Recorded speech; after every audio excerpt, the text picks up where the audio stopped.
Hoje com o pastor Joseph Prince. Você está pronto para a palavra? Bem, eu quero compartilhar alguma coisa que eu penso que vai abençoar você. Uma das formas que Deus ensina é por comparação e por contraste. E você sabe que eu me utilizo disso muito no meu ministério. A lei demanda, a graça supre. Isso ajuda as pessoas a entenderem, correto? A lei exige, a graça supre. E uma das revelações que vocês me ouviram falar é como Deus colocou dois capítulos juntos, um ao lado do outro, e em justa posição para comparar e contrastar. Por exemplo, em Lucas 18 e Lucas 19, nós temos uma história em Lucas 18 do jovem rico. Em Lucas 19 de Zaqueu, demonstrando o que é alguém estar sob a lei ou estar sob a graça. Em Lucas 18, temos a história do jovem rico perguntando o que devo fazer. A ênfase no fazer para herdar a vida eterna. E se Jesus fosse dar para ele a resposta evangélica, ele diria, você tem que crer em mim e será salvo. Mas porque ele enfatizou o fazer, Jesus disse, você conhece os mandamentos? E ele deu a ele a lei. Falou de adultério, de todos os outros mandamentos, honrar o pai e a mãe. E o rapaz disse, tudo isso eu faço. Ele estava muito orgulhoso disso e Jesus disse, algo lhe falta. Vende tudo que você tem. Obviamente o dinheiro o controlava. Deus não é contra o dinheiro, ele é contra o dinheiro controlar você. E esse jovem foi embora e ele não deu nem sequer $1 ou um shekel. Certo? Assim, o resultado de dar a lei para alguém a faz mesquinha e não generosa. No capítulo seguinte, nós temos a história de Zaqueu. Ele era baixinho, era um coletor de impostos. Cobradores de impostos naquela sociedade, no tempo de Jesus, eram considerados traidores da pátria. Cobravam impostos do seu próprio povo para um governo estrangeiro. Nesse caso, os romanos. Por isso ele era odiado. E por ser pequeno, a Bíblia diz que ele subiu numa árvore para ver Jesus. Jesus o viu lá em cima e disse, Zaqueu, desce, eu vou comer na sua casa. E Jesus foi com ele e o povo começou a murmurar, porque ele ia comer com pecadores. Era o escândalo da graça. Quando as pessoas veem a graça, ficam escandalizadas. E no final daquele jantar, certo? Zaqueu ficou de pé e Zaqueu disse, se eu enganei alguém, eu vou pagar 4 vezes mais. A metade dos meus bens eu vou dar para os pobres. Agora, Jesus sorriu de salvação e entrou nessa casa. Note que o jovem rico recebeu a lei e não conseguiu dar 1 centavo. Zaqueu, quando Jesus o deu a graça, ele abriu sua casa, abriu sua carteira, abriu seu coração. Amém? É isso que a graça faz. Você já me ouviu pregar sobre isso, mas antes de ir para os Estados Unidos, Deus me deu essa história comparada. Capítulo 3 de João e capítulo 4. Em João 3, temos Nicodemos, a história de Nicodemos. Em João 4, nós temos a história da mulher samaritana, ok? Que estava no poço, você se lembra? Assim, aqui nós temos a justa posição, lado a lado, e vamos comparar e contrastar. Existem lições para serem aprendidas e você saberá o que agrada a Jesus, como caminhar com ele e o que ele procura.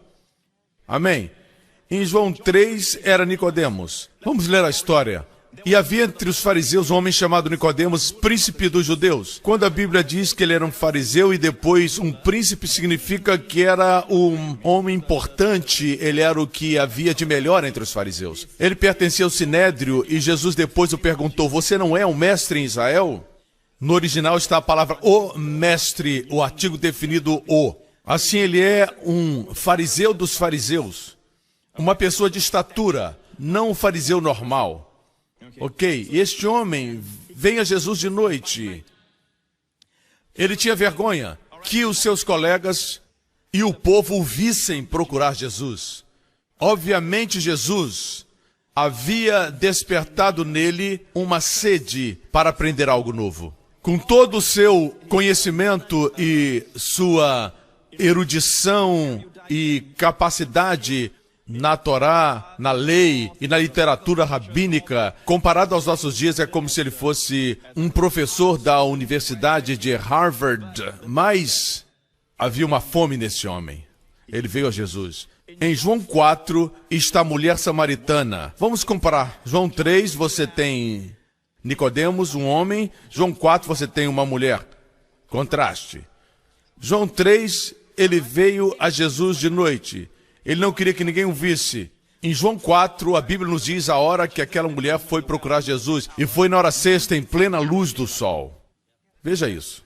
Nicodemos veio à noite, Jesus encontrou a mulher de dia. Uma outra coisa é, em João 3, Nicodemos, ele procurou Jesus.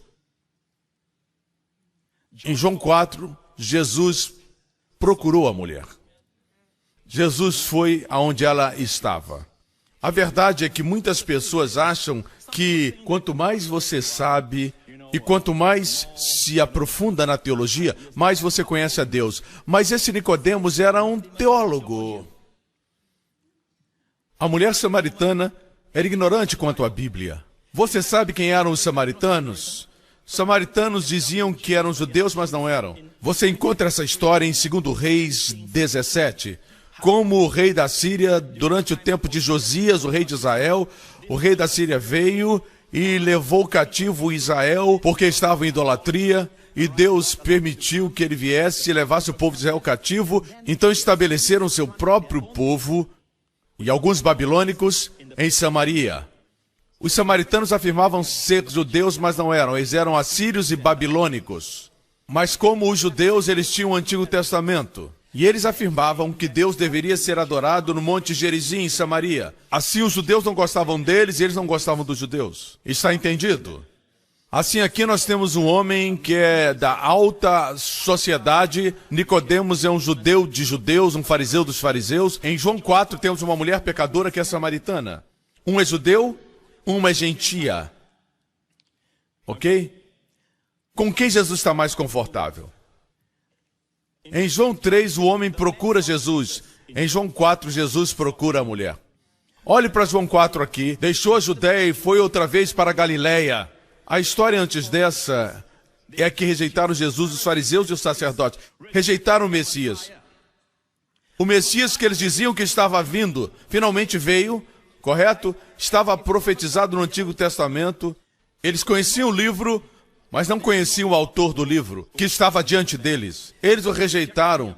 A Bíblia diz que Jesus deixou a Judéia depois disso. Para que você entenda melhor, o amor, quando é rejeitado, o amor de Deus não fica ressentido. Se o amor fica ressentido, significa que não era amor incondicional. O amor de Deus não é como o amor do homem. O amor do homem se ressente.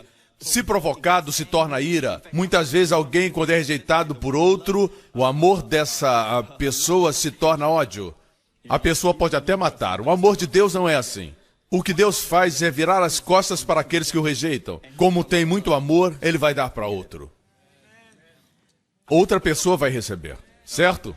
Se você rejeitar a graça, se você disser eu não creio na mensagem da graça, Deus vai para outro lugar e procurar por alguém que queira receber a sua graça.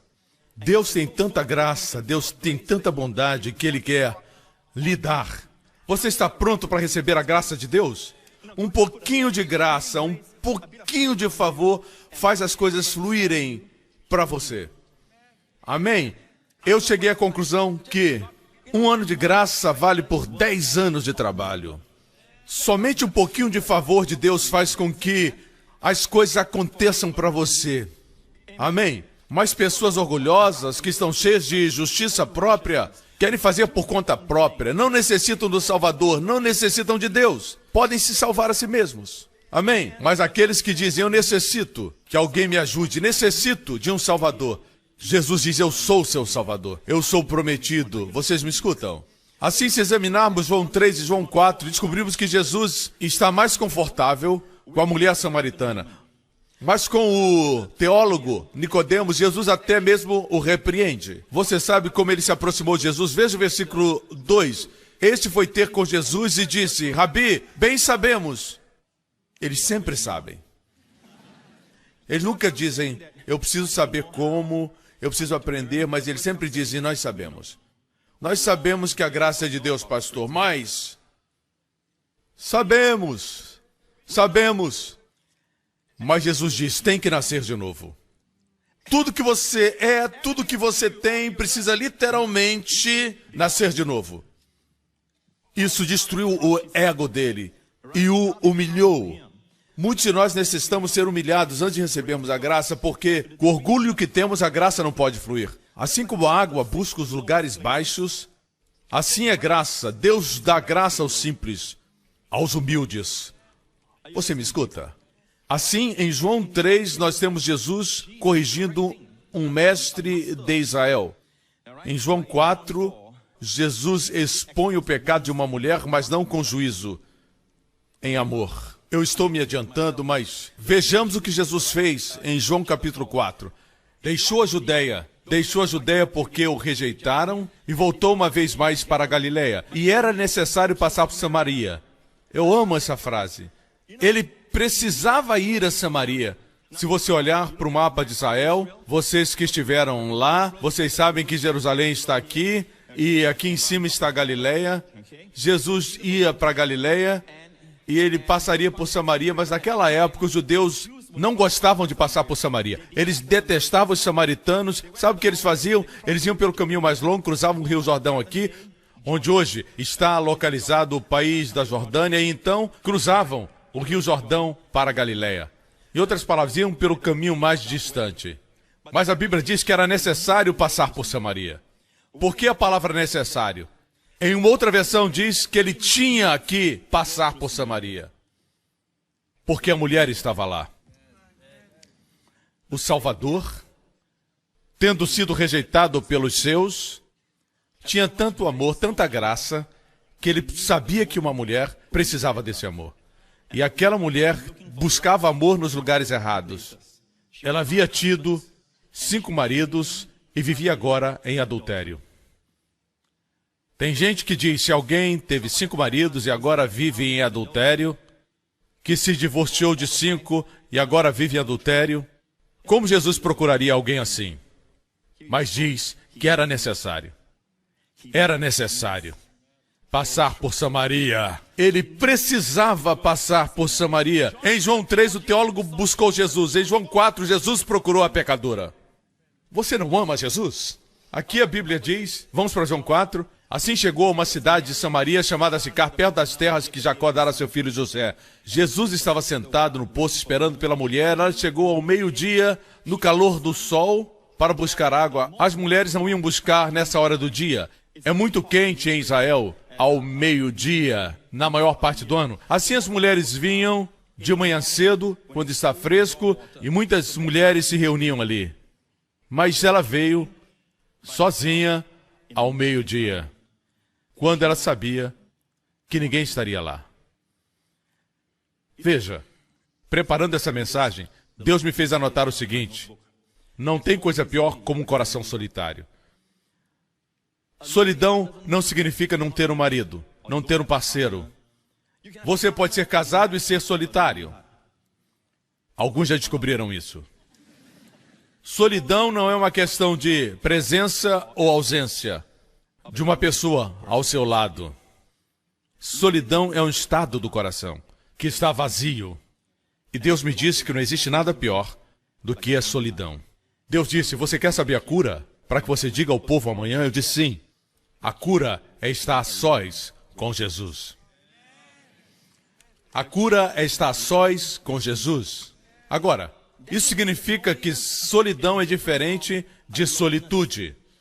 Jesus quer passar um tempo a sós com você. A cura para um coração solitário é estar a sós com Jesus. Na verdade, Deus agendou esse encontro para que nem os discípulos de Jesus estivessem lá. Eles tiveram que sair. Eles foram comprar alimento. Assim Deus planejou tudo para que aquela mulher estivesse a sós com o maravilhoso pastor que a buscava. Amém? A cura para a solidão é estar a sós com Jesus, que conhece tudo sobre você e ainda assim se aproxima tanto de você, um Deus que desceu tanto a ponto de depender dela para receber água, para matar sua sede. Que Deus! Que Deus! Amém? E ele disse, dá-me água para beber. E ela disse, como é que você, um judeu, me pede beber? A mim que sou samaritana. os judeus não falam com os samaritanos. E Jesus diz, mulher, se você soubesse quem fala com você, e quem é que diz para você, dá-me de beber, você lhe pediria, e ele lhe daria água viva. E ela disse, como é que o senhor pode fazer isso? Você não tem nem sequer uma corda para tirar água. E Jesus disse, quando você bebe dessa água, você tem sede de novo. Certo? Depois vamos ver que ela havia tido 5 maridos. Você acha que Jesus falava daquela água? Quando beber dessa água terá sede de novo? Obviamente ele falava da sua busca por amor. Sede por verdadeiro amor. Se você beber dos relacionamentos humanos, certo? Unicamente relacionamentos humanos, terá sede de novo. Mas Jesus diz, se você me pedir, eu vou produzir dentro de você uma fonte de águas vivas e nunca mais terá sede. Muitos têm sede, não me refiro a sede natural, estou falando de sede emocional, sede espiritual. E pensam que podem saciar indo para as férias. E voltam sedentos, às vezes mais sedentos ainda. Eles pensam que podem saciar se envolvendo num novo relacionamento. Às vezes, até ilícito. Mas a sede não passa. Dessa forma, eles estão buscando matar a sede fora deles, quando Jesus diz que ele produz dentro de nós uma fonte que jorra para a vida eterna. Você me escuta? Quando você está sozinho com Jesus, você sente algo fluir dentro de você. E quando você encontra as pessoas e você fala, elas são abençoadas, são edificadas, são ajudadas. E elas amam ter você por perto. Amém? Aquela mulher se preocupava só com um balde de água. E ela disse, me dá dessa água para que eu não tenha que voltar aqui para tirar. O seu pensamento não ia além do balde de água. Ela vivia no que chamamos natural. Muitas pessoas vêm à igreja e escute-me com cuidado, nós não estamos aqui condenando isso, não estamos aqui dizendo que isso é errado. Muitas pessoas vêm a Deus inicialmente assim. A gente vem à igreja para Deus abençoar nossos negócios, porque nós queremos que uma criança passe nas suas provas. A gente vem para tentar passar no concurso. A gente vem porque nós queremos corpos curados. Isso é perfeito, não tem problema. Eles fizeram isso nos evangelhos, durante o tempo de Jesus. Mas note que, com extraordinária precisão divina, o amado Salvador a traz para o lugar onde a sua preocupação não é mais a água, mas alguma coisa mais profunda. Porque a sua sede era mais profunda. Mas a princípio ela não podia ver além do balde de água. Não via além do seu esforço. Assim ela olha para Jesus e diz, me dá dessa água para que eu não tenha que voltar aqui. Ela só pensava na água natural. Então Jesus diz, vá e traga o seu marido. Ela olhou para Jesus e disse, não tenho marido. Jesus olhou para ela, e é isso que eu chamo de sanduíche divino. Eu já falei isso antes, certo? Ele disse para ela, você disse bem, eu não tenho marido. Ele a elogiou primeiro. Você disse bem, a palavra bem, bem no grego é kalos, que quer dizer, você disse de forma bela. Não tenho marido. Imagine um pregador dizendo isso hoje para alguém. Você disse belamente, eu não tenho marido. Seria só acusação, acusação. Mas esse era o Jesus da Bíblia. Amém? Adultério é errado, claro que é. Mas ele a tira do adultério, não com condenação. Mais tarde ela descobre que ela está na presença de alguém que conhece todos os seus pecados e ainda assim não a julga. Ainda assim não é repelido pelo pecado dela. Amém? Jesus disse, você disse bem, não tem marido. Você teve 5 maridos e aquele com quem você vive não é seu marido. O que você acabou de dizer é verdade. Esse é o segundo elogio. O primeiro foi, você disse bem. Esse é, você disse honestamente. Agora, em João 3, Nicodemos, ele diz, como podem ser essas coisas, nascer de novo? Pode um voltar para o ventre da sua mãe e nascer? Jesus diz, você é o mestre em Israel e não conhece essas coisas? Assim, para o teólogo, ele humilha. Para a pecadora, ele a levanta. Vocês me escutam? Uma das profecias de Isaías, Isaías 40, que foi citada no Novo Testamento por João Batista, é essa. Está em Lucas capítulo 3 e diz, versículo 4, voz do que clama no deserto, versículo 5, todo vale será aterrado e todas as colunas serão niveladas. Isaías diz, todo vale será exaltado. Olha aqui, vale é baixo. As montanhas são altas. Quando Jesus voltar, aí todos os vales serão exaltados, todas as montanhas serão niveladas. Todos estarão diante dele. Você me acompanha?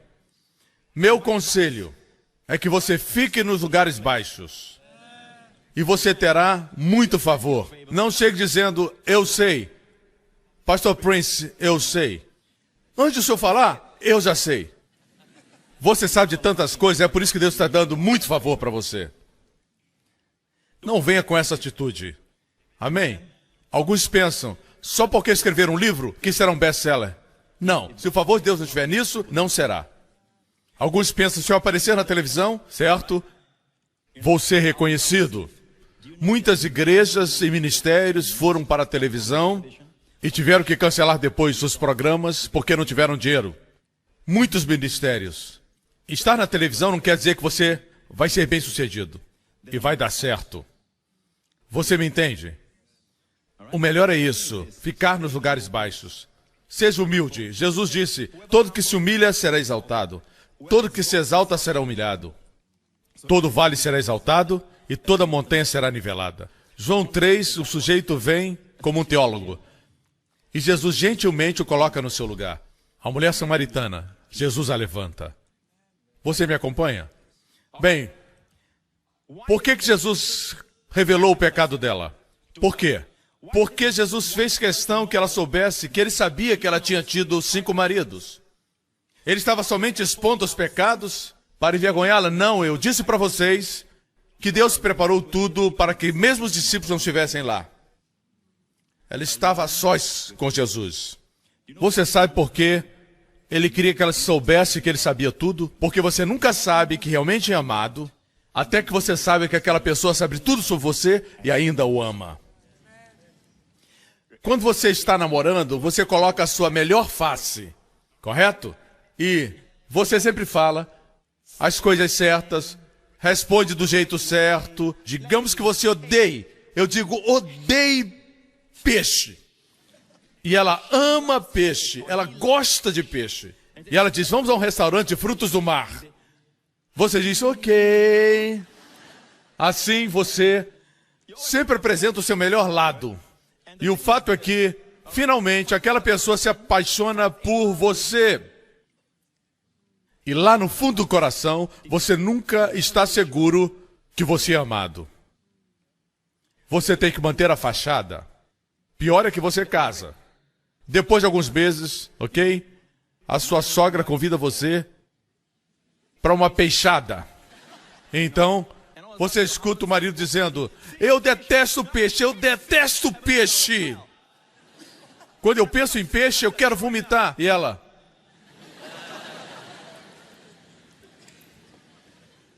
A verdade é que em algum momento, durante o seu namoro, você tem que mostrar quem você realmente é.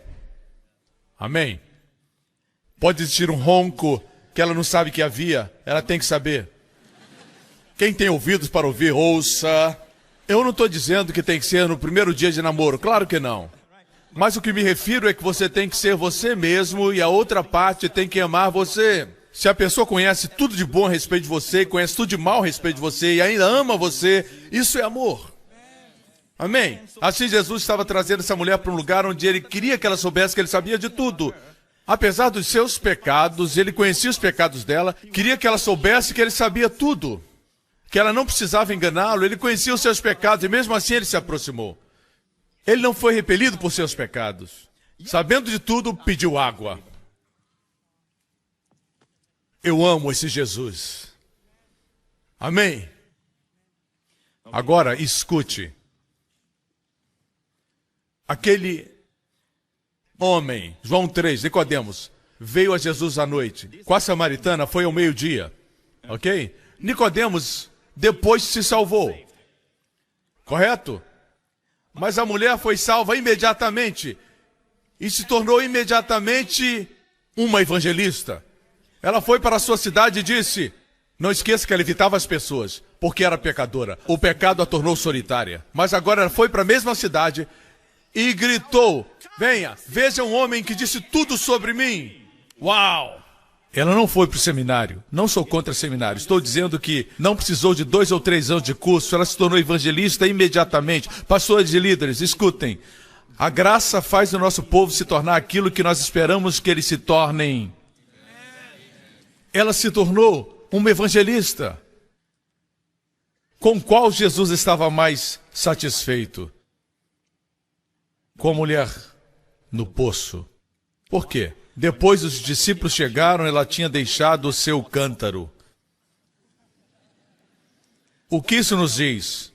Que as coisas naturais não eram mais importantes. Ela encontrou algo melhor, Cristo. Seu coração agora tinha Cristo. E se ele podia suprir sua necessidade espiritual, podia suprir as outras necessidades. Você não precisa de um cântaro quando tem um poço. Ela deixou seu cântaro, a Bíblia diz, e depois disso, os discípulos de Jesus chegaram do McDonald's com seu lanche e obviamente viram Jesus envigorado. E eles disseram, mestre, coma. Ele disse, eu tenho comida para comer que vocês não conhecem. Ele estava feliz? Estava satisfeito? Quer saber por quê? Quando seu coração está cheio de graça e alguém vem e tira, você fica feliz. Imagine se você fosse Deus. Eu sei que é difícil. Se você fosse Deus e seu coração estivesse cheio de amor, cheio de bondade. Amor e bondade querem ser derramados sobre alguém. Como seu bebê, você quer dar beijos nele o tempo todo. É tanto beijo que até incomoda, mas você ama o seu bebê, seu coração está cheio de amor, amor totalmente incondicional, amor verdadeiro como o amor de Deus. Deus está sempre querendo derramar sobre alguém. Mas se você está tão ocupado tentando dar para Deus, tentando conquistar coisas para você, cuidando das coisas que interessam a você, tentando ser o número 1, olhando para trás para ninguém chegar perto, tão preocupado com você que não permite Deus se aproximar, você não traz prazer a Deus. Você me escuta? O que faz Deus feliz? Algum tempo atrás, quando Jéssica era novinha, eu comprei um brinquedo numa loja que eu percebi que era muito comercial, não tinham nenhum interesse no bem-estar das crianças. Os brinquedos eram muito caros. E eu vi esse brinquedo, eu não me lembro bem qual era, e eu imaginei a minha filhinha, era pequena, tinha 3 anos ou 2 anos, e como seus olhos iriam brilhar quando ela visse aquele brinquedo que ela gostava muito. Mas era um roubo, muito caro. Mas quando eu pensei nela, rindo, feliz, eu me permiti ser roubado. O que faz um pai feliz? O que faz um pai feliz? Quando o filho obedece. Sério? É como uma criança que obedece o pai assim. O pai diz, senta! Ela diz, não. Eu disse, senta ou você apanha. E ele se senta. E ele diz para o amigo, por dentro eu ainda estou de pé. Você acha que Deus quer isso? Deus quer esse tipo de obediência? Esse tipo de comportamento? Então o que faz o pai realmente feliz? O que faz você feliz? Quando você vê o seu filho feliz. Seu filho tem que ser perfeito? Não. Mas se o seu filho permitir ser abraçado, ser envolvido, ser amado, ser beijado, isso faz o pai muito feliz. E se nós, sendo maus, sabemos dar boas dádivas aos nossos filhos, quanto mais o nosso Pai Celestial. E todos digam, amém. Agora, glória a Deus. Jesus é maravilhoso.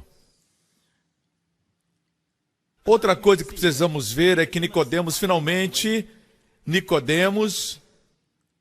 ele ouviu João 3,16, correto? Está em João 3.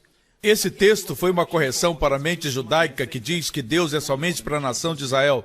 É verdade que Deus é para a nação de Israel. O seu conserto é com eles, mas Deus é amor. Jesus disse a Nicodemos, porque Deus amou o mundo. Não somente Israel, o mundo. Deus deu seu Filho unigênito. Qual das duas pessoas que estamos examinando, a mulher ou Nicodemos, que Jesus se revelou como Messias? Isso é poderoso. Depois que essa mulher chegou à conclusão que Jesus a conhecia, como diz João, ela disse para ele, Senhor, veja o que é profeta. Isso é um progresso, não é? Primeiro, no início, Ela diz, Senhor, o senhor não tem como tirar água. Ela fala, Senhor. Agora, ela diz, Senhor, eu vejo que é profeta. Isso já é mais profundo.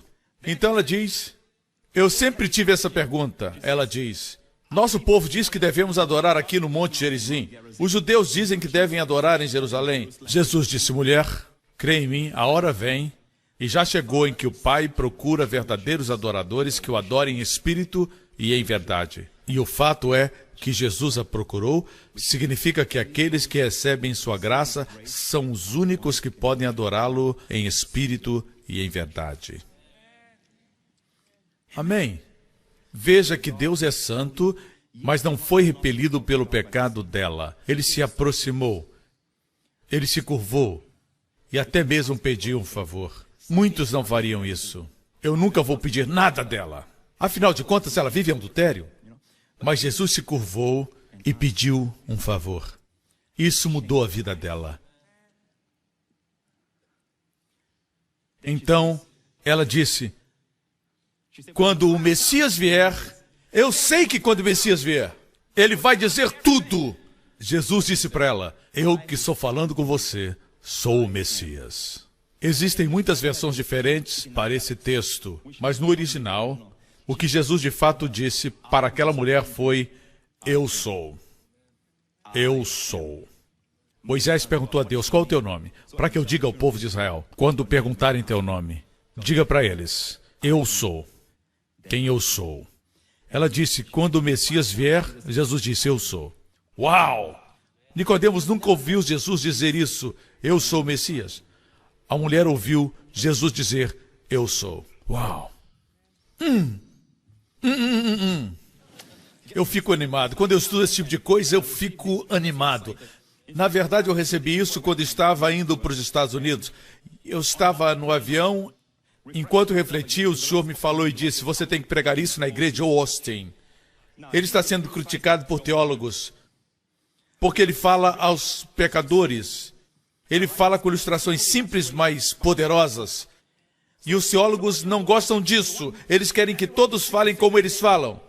Mas note que Jesus nunca disse para aquela mulher no poço que ela tinha que nascer de novo. Isso ele disse para o teólogo. Tudo em você precisa nascer de novo. Todos os seus estudos, toda a sua erudição precisa nascer de novo. Mas para a mulher ele disse, pare de beber dessas águas que não satisfazem. Eu vou dar águas que vão satisfazer você. Vocês me escutam?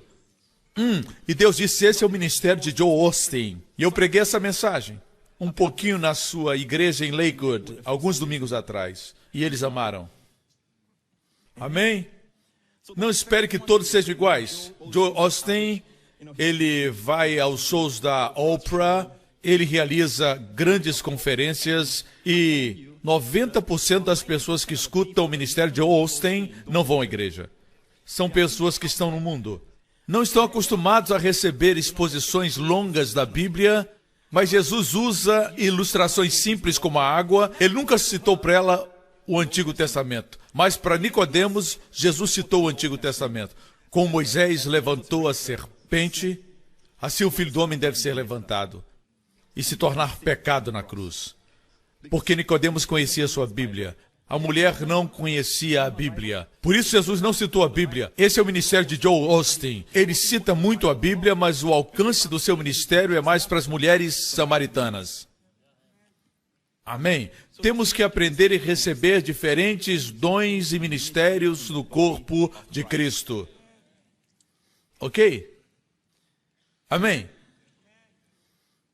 Você me acompanha? A propósito, Nicodemos, como a mulher, também foi salvo. A Bíblia fala 3 vezes de Nicodemos, quando ele veio procurar Jesus à noite. Ele provavelmente não foi salvo imediatamente, ele começou a pensar a respeito do que Jesus disse, mas no livro de João nós encontramos que ele defendeu Jesus no Sinédrio, na reunião deles. Em João 7, Nicodemos, que tinha procurado Jesus à noite, disse para eles, os seus colegas do Sinédrio estavam condenando Jesus e enviaram soldados do templo para prenderem Jesus e os guardas vieram de mãos vazias. E eles perguntaram, onde está ele? E a resposta deles foi: nenhum homem falou como esse homem.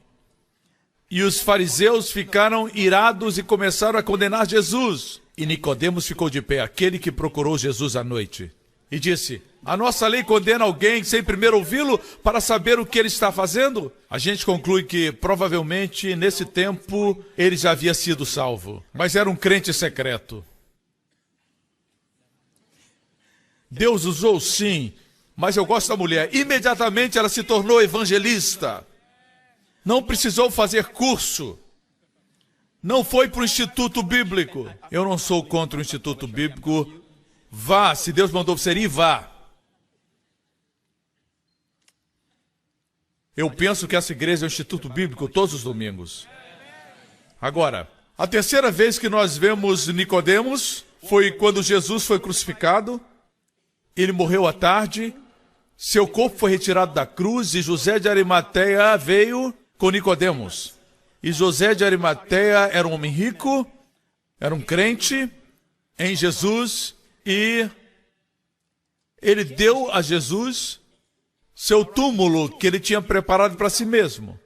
Ninguém havia sido colocado lá, diz a Bíblia, de um ventre virgem a um túmulo virgem. Vamos seguir cuidadosamente a história. E Nicodemos, aquele que tinha visitado Jesus à noite, o Espírito Santo nos lembra, ele também veio e trouxe uma mistura de mirra e aloés, 34 quilos. Quando o fariseu, rico, começa a usar o seu dinheiro para Jesus desse jeito, é porque ele é salvo. É prova de que ele é salvo. Quando a graça toca alguém, mesmo não conhecendo a Bíblia, vai dizer: venha ver o homem. Isso é testemunho, que me disse tudo o que eu fiz. Você quer um pouco mais? Você quer se aprofundar na profecia bíblica? Porque Deus esconde verdades dentro da Bíblia, correto? E os discípulos voltaram e viram Jesus revigorado. E Jesus disse para eles: eu tenho uma comida que vocês não conhecem. Um pecador veio e tirou de mim. Quando alguém tira de Jesus, ele é revigorado. Ele é o oposto do homem. Quanto mais você tira de Deus, mais ele é revigorado. Ele ama isso. Amém? Então a mulher foi. Voltemos à história da mulher samaritana. Muitos samaritanos daquela cidade creram nele por causa do seguinte testemunho dado pela mulher: ele me disse tudo o que eu tenho feito. Assim, quando se aproximaram dele, os samaritanos insistiram em que ficasse com eles, e ele ficou 2 dias. Quando a Bíblia menciona 2 dias, nada é sem significado. Existe um significado para isso, certo? 2 dias com os gentios. Vamos ver 2 Pedro 3:8. Não se esqueçam disso, amados. Para o Senhor, um dia como 1000 anos, e 1000 anos como um dia. Deus não mede o tempo como o homem faz. Para Deus, 1000 anos é como um dia, porque Deus vive fora do tempo. Se isso é verdade, então nosso ano, esse ano 2013, é um pouco mais de 2000 anos depois de Cristo. Correto? Assim, por 2000 anos, desde que Israel, o povo do concerto, rejeitou o Messias, é incrível que a mulher, que era uma gentílica, aceitou o Messias de Israel, que os fariseus, como Nicodemos, não ele, mas os fariseus e sacerdotes e líderes o rejeitaram. Assim, por 2000 anos, Jesus veio como um judeu na história do Natal. Ele veio como um judeu, mas os seus não receberam. E por 2000 anos, sua igreja tem sido composta predominantemente por gentios. Você pode ver isso? Ele ficou com gentios, veja bem, 2 dias.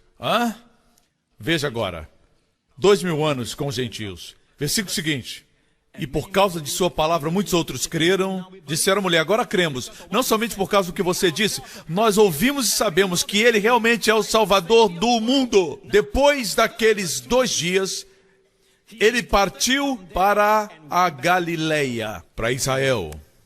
Depois de 2 dias. Nós somos a geração depois de 2 dias. Nós somos essa geração. Deus fez o mundo em 6 dias. E o homem? Deus descansou no 7º dia, não por estar cansado, mas porque tinha concluído. O 7º é o dia do descanso. 1000 anos para Deus é um dia.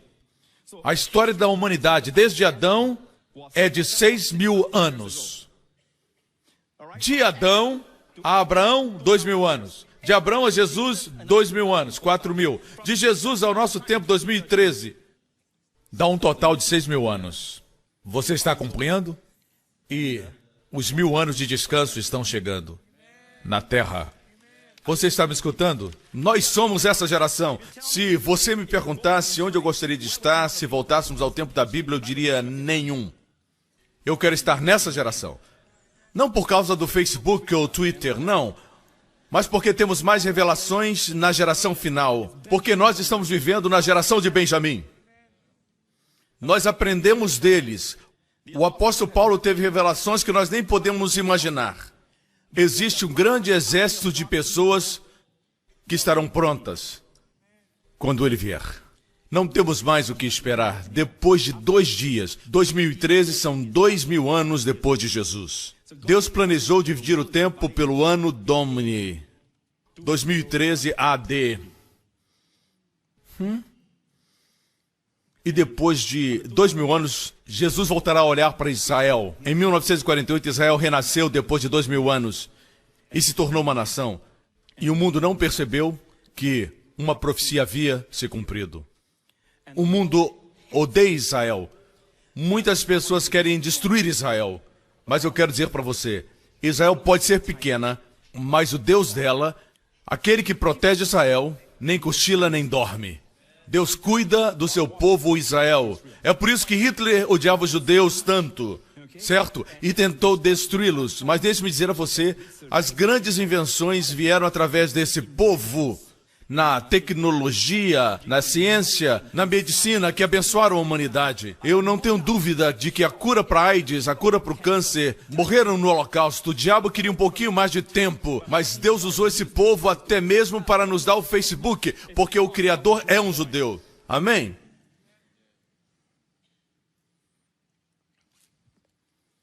Eles inventaram muito, foi tudo muito bom.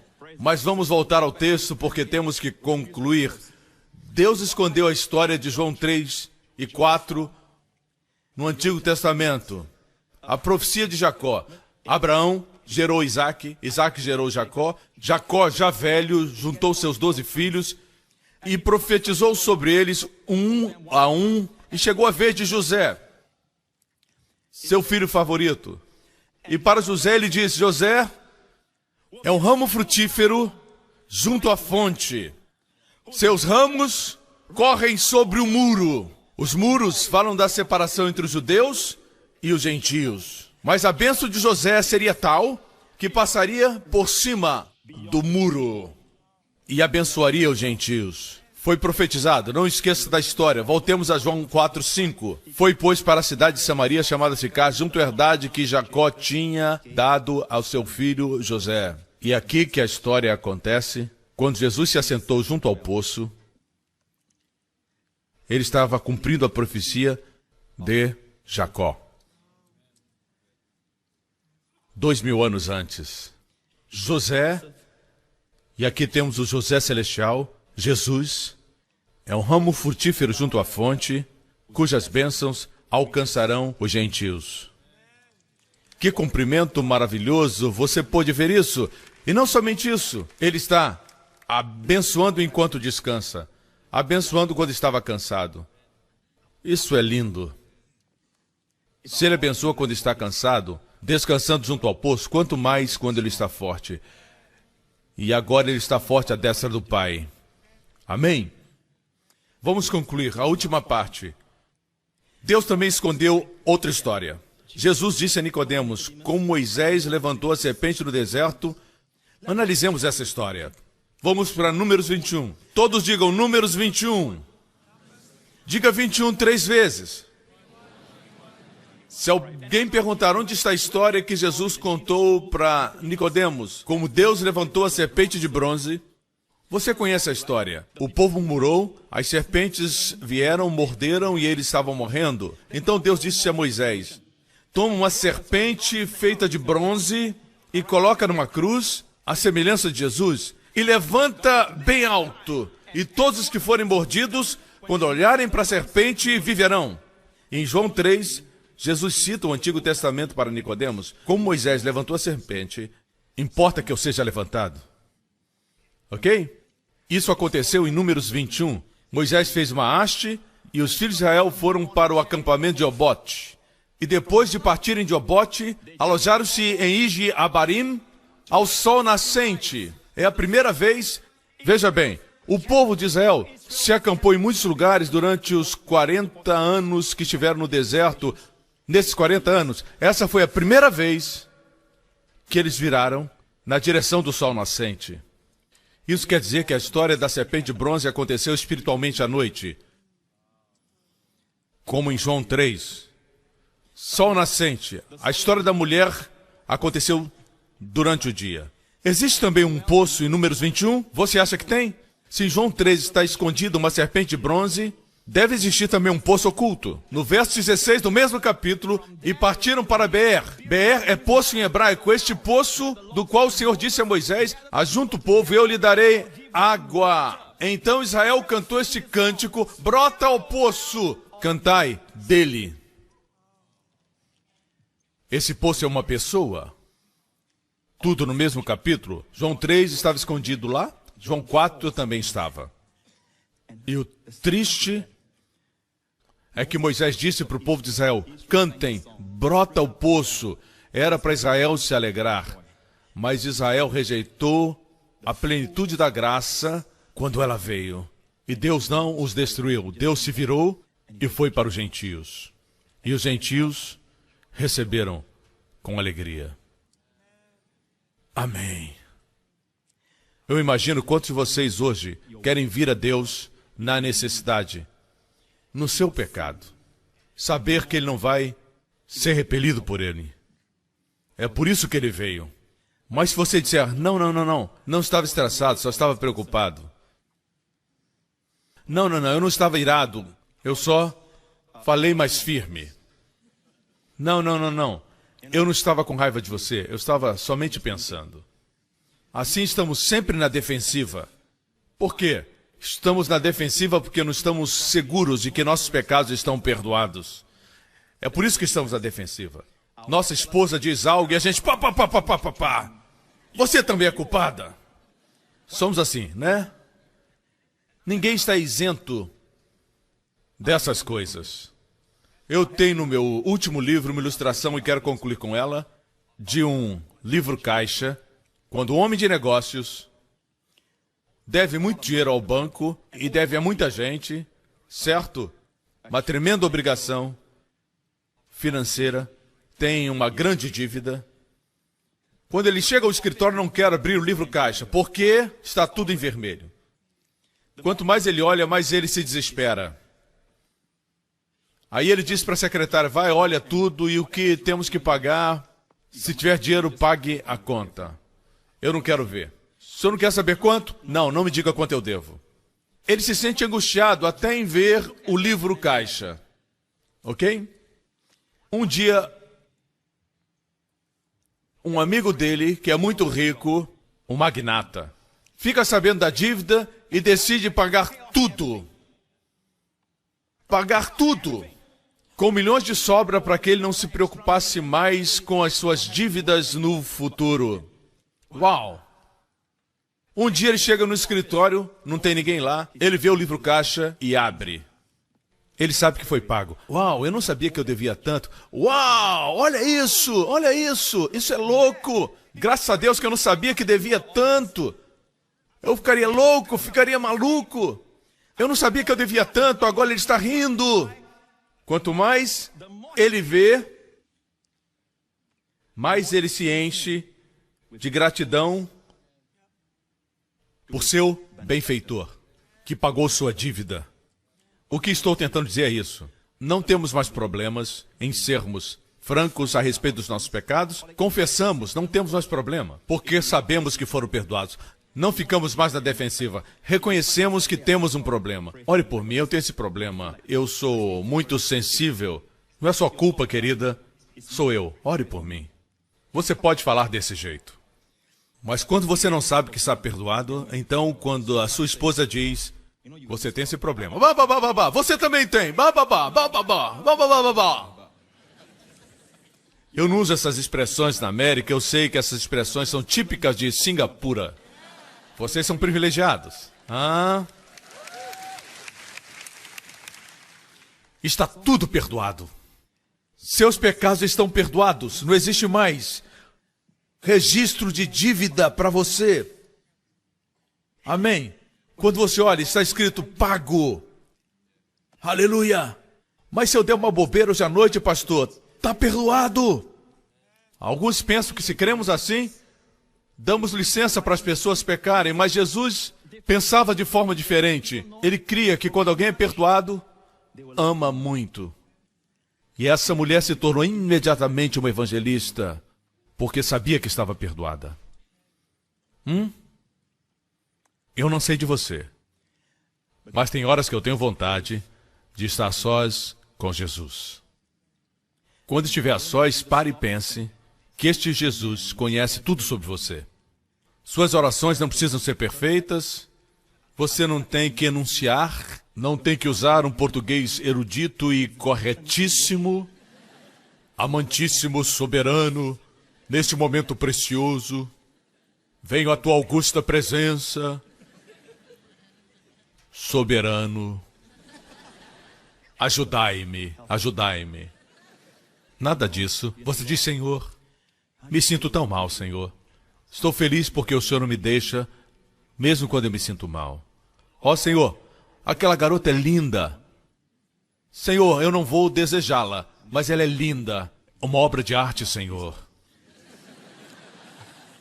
Quando falamos com Deus abertamente, não existe lugar para tentação. Ele também quer estar a sós com você. Não que você tenha que sempre estar sozinho. Para uma mãe que tem filhos, isso eu sei que é muito difícil. Mas estou falando internamente. Saiba que esse Jesus entende você como nenhum outro. Amém? What a friend we have in Jesus. All our sins and griefs to bear. What a privilege to carry everything to God in prayer. Oh, what peace we often forfeit. Oh, what needless pain we bear. All because we do not carry everything to God in prayer. Do thy friends despise, forsake thee? Take it to the Lord in prayer. In his arms he'll take and shield thee. You will find a solace there. Esse é nosso Jesus. Amém? Diga para ele. Fale com ele. Aprenda a falar com ele. Aprenda a compartilhar sua vida com ele. Está com raiva? Diga. Foi tentado? Diga. Está triste? Diga. Quando você fala com ele, logo você percebe que você está cheio de paz, cheio de alegria, e você sente que é bom estar vivo, mas não esqueça, tudo é porque Jesus encheu sua vida. Às vezes o problema persiste por alguns dias, continue falando com ele. Quando a resposta vem, às vezes nos esquecemos que falamos com ele. Amém? Faça dele seu melhor amigo, não somente seu Salvador e Senhor, mas um amigo que vai se curvar e dizer, dá-me água para beber. Deixou a todos, mandou eles saírem para ter um tempo a sós com você. Esse é nosso Senhor Jesus. Dê a ele o louvor. Aleluia. Amém, amém. Em todo esse auditório, lembre-se disso, eu não preciso estar perto de você fisicamente. Escute, você só precisa de Jesus. Seus ensinamentos não ficam ultrapassados. São ensinamentos de Deus. E é isso que você precisa. Você não precisa estar aqui na igreja, não precisa estar aqui perto. Você só tem que receber a graça, onde quer que você esteja. Amém? Glória a Deus. Todas as cabeças baixas e olhos fechados, amigo. Pergunte-se por que eu tenho tanto medo de ir a Deus. O diabo quer que você pense que Deus somente quer julgar você. Nós compartilhamos hoje como Jesus se aproximou daquela mulher, uma pobre mulher samaritana.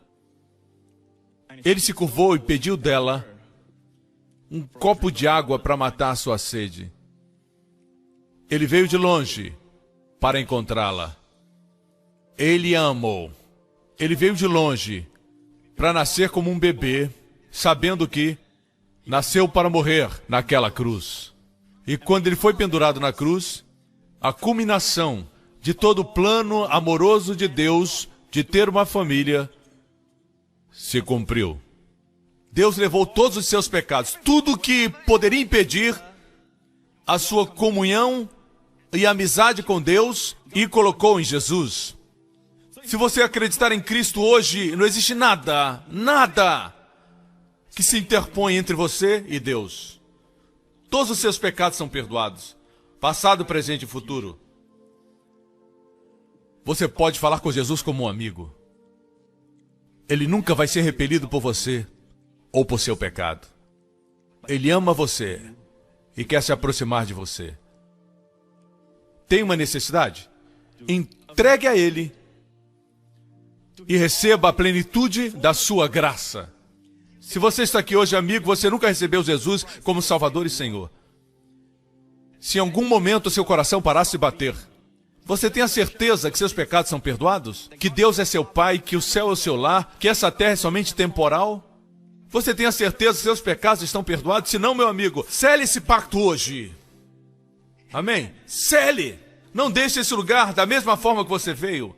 Deus ama você. Amém? E se você quer que Jesus Cristo seja o seu Salvador, o seu Senhor, saber que seus pecados foram perdoados eternamente, não existe mais separação entre você e Deus. Então faça essa oração comigo agora, onde você estiver. Diga do seu coração, para todos aqueles que estão assistindo, em diferentes lugares. Diga: Pai Celestial, eu agradeço pela dádiva do seu Filho, meu Senhor Jesus Cristo, que deixou a glória celestial e desceu à terra para morrer por mim. Em seu corpo, na cruz, Ele levou todos os meus pecados, toda a minha maldição, todo o meu juízo e toda a minha condenação. Não há mais condenação. Tudo foi tirado por toda a eternidade. O Senhor o levantou dentre os mortos. Jesus Cristo é meu Senhor, meu Deus, meu Salvador, meu amigo. Obrigado, Pai. Meus pecados são perdoados. Aleluia! Eu sou grandemente abençoado, altamente favorecido, profundamente amado. Amém. E amém. E amém. Glória a Deus. Aleluia. Igreja, nessa próxima semana, o Senhor abençoe você e guarde você. Onde você estiver, levante suas mãos. O Senhor abençoe você. O Senhor guarde você. Preserve e proteja você e seus amados de acidentes, de enfermidades, do homem mau, de todos os poderes das trevas e do maligno. O Senhor faça a sua face brilhar sobre você. Seja favorável a você. Que você caminhe no sobrenatural de Deus onde for. O Senhor levante a sua face sobre você e sua família e conceda a você paz, shalom. Continuem atentos. Um desses dias vamos ter um novo corpo. Jesus está voltando. Amém. Deus abençoe vocês. Obrigado por sintonizar no programa de hoje com o pastor Joseph Prince, da igreja New Creation. Estamos certos que você foi abençoado. Para mais informações sobre a igreja New Creation, acesse o nosso website newcreation.org.sg. Lá você poderá se inscrever no nosso devocional diário do pastor Joseph Prince. Seja incentivado e fortalecido todos os dias e saiba o quanto Deus lhe ama através destes devocionais. Acreditamos que o seu dízimo pertence à igreja a qual você frequenta. e oramos para que você seja grandemente abençoado, altamente favorecido e profundamente amado.